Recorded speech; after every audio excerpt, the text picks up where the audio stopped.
Airports are full of people who have worked in the airline industry for 20 years or who have saved 1 million mileage points in their plans. But most of these people have no idea about the risk of exposure to toxic oil fumes on board. This short video takes you inside that issue to explain why everyone who flies needs to make a small contribution to a blood test that will matter greatly to you if you breathe oil fumes during your next flight.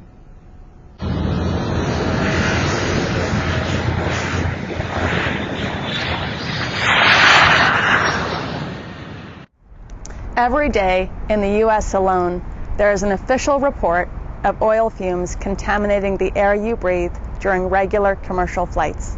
Oh, you don't think you can breathe oil fumes during a regular commercial flight? Keep watching.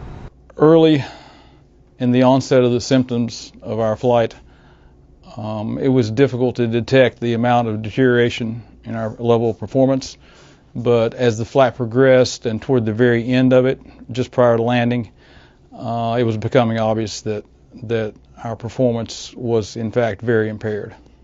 On aircraft, the air that comes through the vents into the cabin and flight deck is compressed in the engines first, and it isn't filtered before you breathe it. So if an oil seal in an engine leaks, for example, you will notice what is often described as a dirty socks or a musty smell, whether you're in the cabin or flying the plane. I did not ever see any smoke or haze in the cabin, just the dirty sock smell. After about 6 hours of flight time, I began to experience the same symptoms without ever smelling any odors. Because there are so many flights every day, statistically, the likelihood of you being on a fumes flight is pretty low. These oil fumes contain neurotoxic chemicals, so statistics are no comfort to the crews and passengers who breathe these fumes and get sick, developing problems with their memory, with their speech, with the way they function. On the ground, the mechanics were burning off oil that had accumulated in the engine. It's called a pack burnout, with the crew and passengers on board. We first saw a haze coming through the air vents, and it was shortly after that we started having breathing difficulties.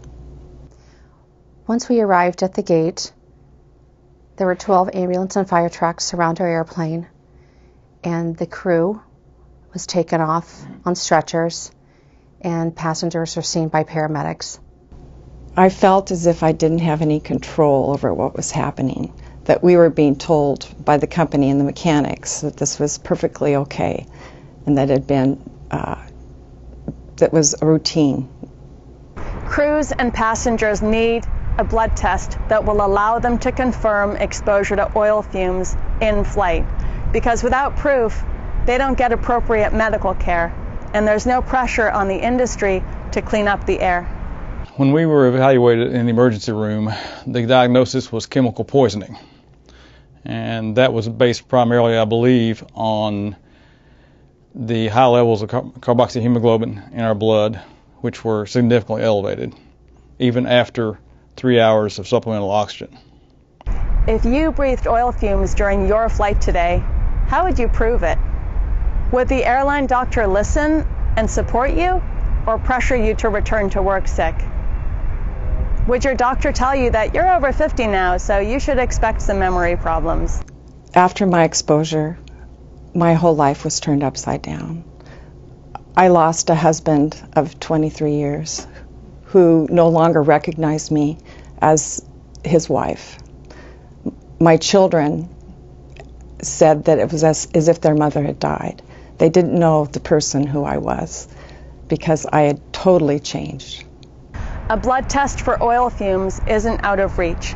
A University of Washington research team has already started to develop it, but they need more funds to finish the work. Right now, we can keep this research moving to once and for all get a blood test that will let crews and passengers prove it if they breathe oil fumes on board.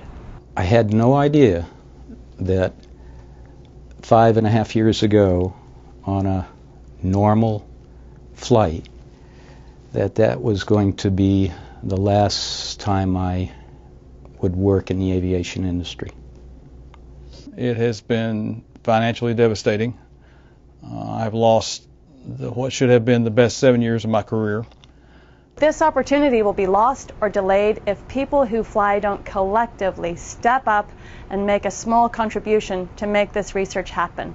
Not tomorrow, today.